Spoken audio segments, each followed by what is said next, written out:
I'm going to cover our number one piece of advice to help you grow your real estate business. Also, student loans are getting a lot trickier right now, and it can cause some concerns for some Americans. We'll talk about what we can do to help that. And then we're going to cover, new year, new me, new market kind of thing. So, what's that look like? So, this is the real estate backstory. We do this every week. My name is Alan Richardson. I'm the managing broker here at Maximum Realty and Realtor Partners. And we want to do everything we can to help you stay ahead in your business. So, first thing I want to kind of jump into is the idea of discovery calls or making your phone calls out into your sphere to talk to your folks, to talk to the folks who are most important to your business. So and there's some new data out talking about making discovery calls or these kind of conversations into your database. This is not necessarily about making cold calls because that's not what this is about. Making cold calls. There is a subset in the real estate world that makes just a ton of cold calls. That's really not what I'm talking about. It does apply, but the real kicker here is that this is just about any kind of calls that you're making. And so one thing there's this group called Gong, and they went out and they analyzed like 2 million minutes or 2 million hours kind of thing of all this recorded sales data, and they found that two big things. So the first thing is that for the best salespeople, they're the ones who listened better, right? And for a lot of folks, when you are making your phone calls and when you are prospecting out and when you are following up, that's probably one of the biggest things is actually being an active listener. Too often, as when we make phone calls, and happen for me too, is you're trying to think about what's the next thing that you're going to go to instead of actually stopping, thinking for a minute, and listening to what your client is saying. And so, the absolute best salespeople out there are folks who listen. And I know that seems like a strange thing to say, but like number one is going to be listening. The number two thing that happened for the most successful, for the folks who converted the most number of phone calls into actually ending up in a transaction, is that they asked a lot of questions. And that's why I like to call this discovery calls, discovery conversations, much more so than like sales calls and things like that, because it sounds, the mindset is a little bit different, right? And so for your really, the best salespeople ask between 7 and 11 questions throughout the course of their conversation with the person that they're speaking to. And honestly, that's so many more than what the typical salesperson may actually give out there. Most salespeople will just have, look, they'll have a point for making their phone call. They'll have one or two points that they make. But the best salespeople ask between 7 and 11 questions. Now, this doesn't mean that you have to have 7 to 11 questions lined up ready to ask your clients. Remember, first of all, we have to take into account that we're actively listening. And so, what this really talks about is that the really best salespeople are the folks that asked follow up questions. It wasn't about I have this laundry list of items that I'm going to go through with you.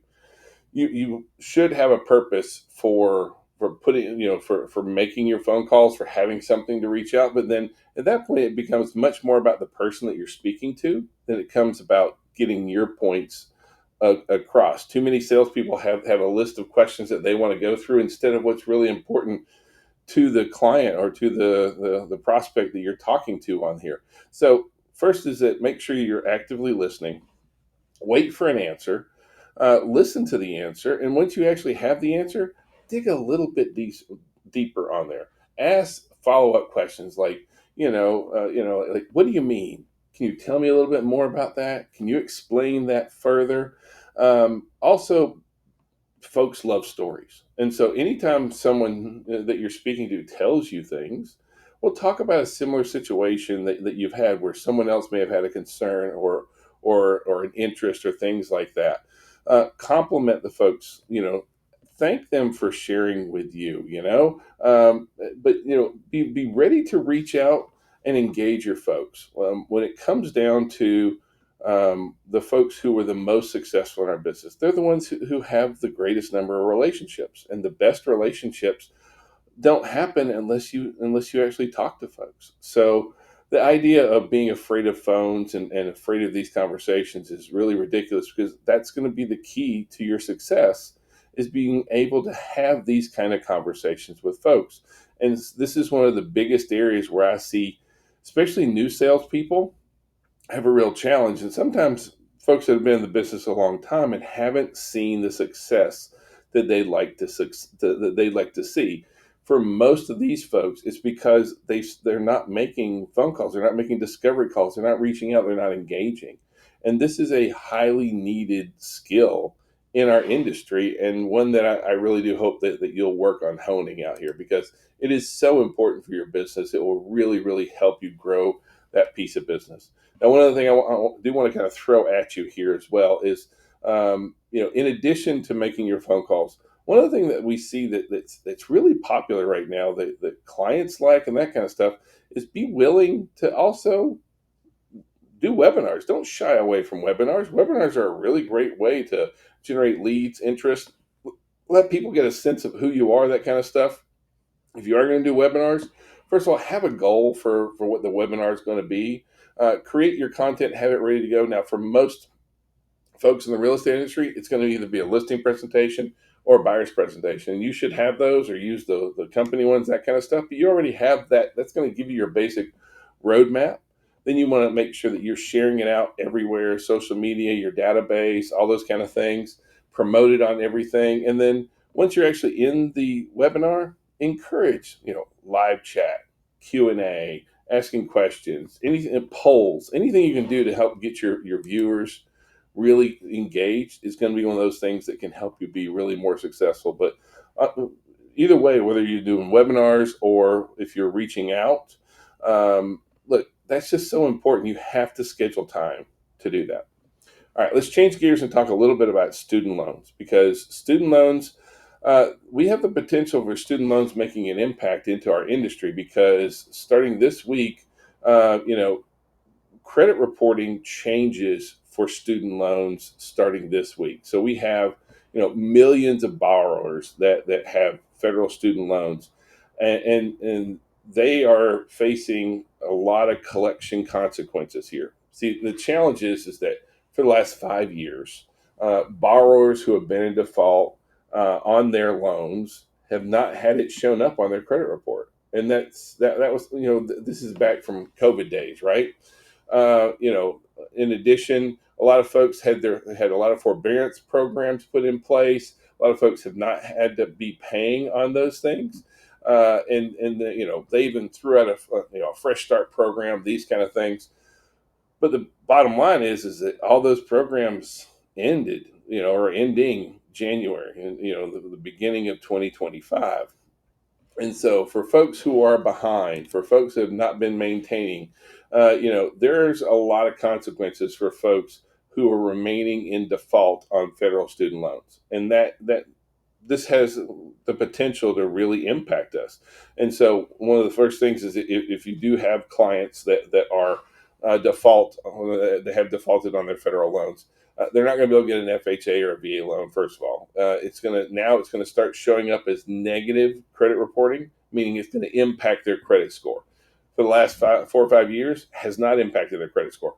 Now it's going to impact their credit score. Their credit score could go down almost overnight, kind of thing. In addition, now they've been halted from any kind of collection fees or administrative collections or litigation up till now. Not anymore. All those kind of things kind of go away. So it has the potential to really make some big impacts. Now, for for the folks that need to get themselves back on track, and if you're going to borrow money, you're going to have to, and you have a student loan, it's going to have to be dealt with. So they're either going to have to deal with rehabilitation, consolidation, but also, if they'll do that, it will also help them qualify for a ton of other programs out there, that some are income driven repayment, public student loan forgiveness, teachers forgiveness. Different industries have a lot of different forgiveness programs out there. But none of those, your borrowers, I mean, our potential buyers can't take advantage of any of those if they don't get current. So again, I know that for most of us, we don't really get into a lot of that with our clients. The challenge, though, is that our clients come to us. They're the ones who come to us and ask us these kind of questions. This is also really timely information that would be great to share out to folks. Again, this is something that where you need to have a trusted lending professional, that a good lender that can kind of help folks and assist folks with them. We are trying to stay in our lane, but it's also like they come to us. They're going to ask us these kind of questions. We want to make sure that we're there for them. Speaking of mortgages, kind of thing, interest rates are still not where we want to see them. They are actually pretty high. We're in the high sixes still, um, and we've had that now for quite some time.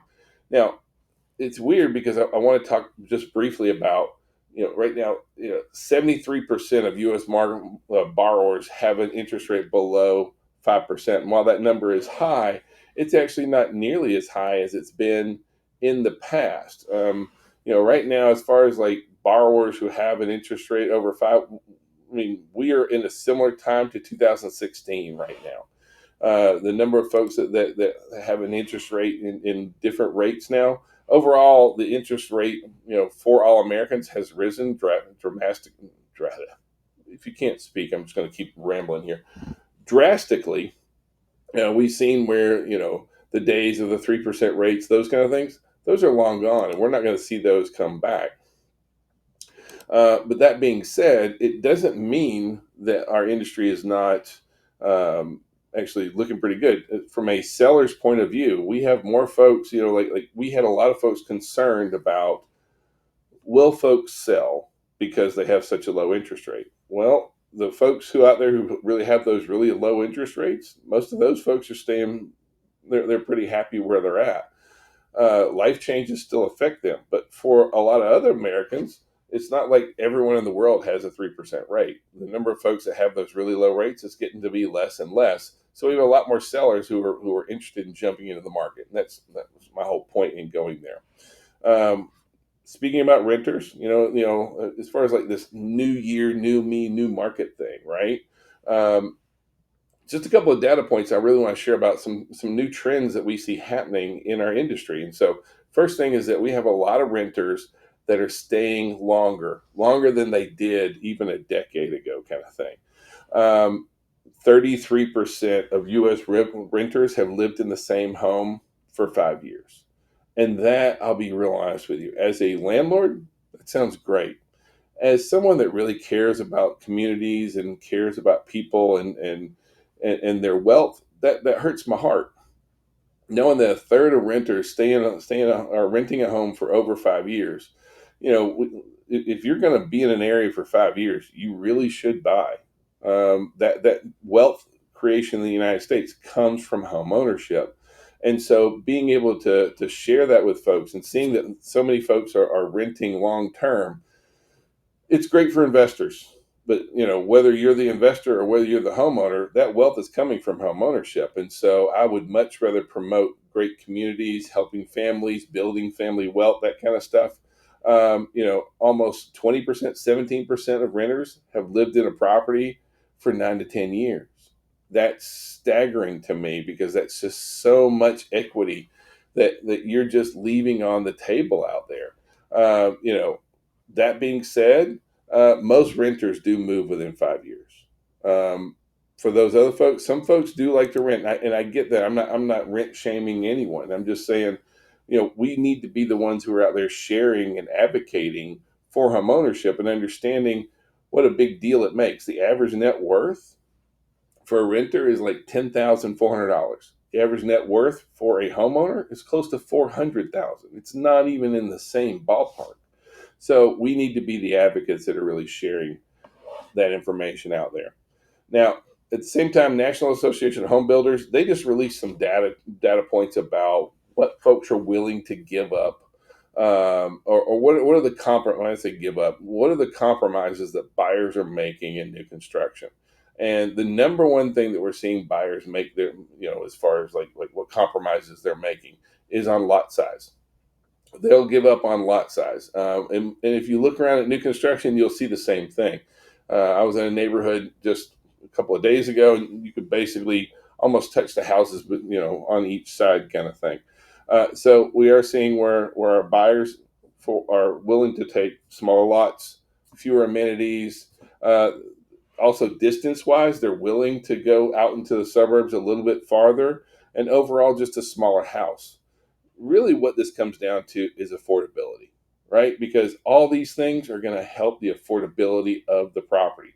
The days of the builders building these big, really, big square footage, big area, and all that kind of stuff, and being able to not have to worry about what's happening with interest rates and all that.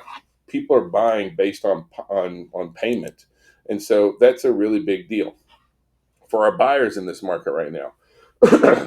New listings. New listings are up about 8% year over year. We're seeing where more and more listings are coming on the market, which is really good for the first part of 25, as we need more inventory. In addition to new listings, total inventory is up about 12%. Here in the Atlanta area, we are much closer to a balanced market. There's some areas in the U.S. that are buyers market, sellers market, but we're really overall fairly close to a balanced market. We have more active listings than we had this time last year.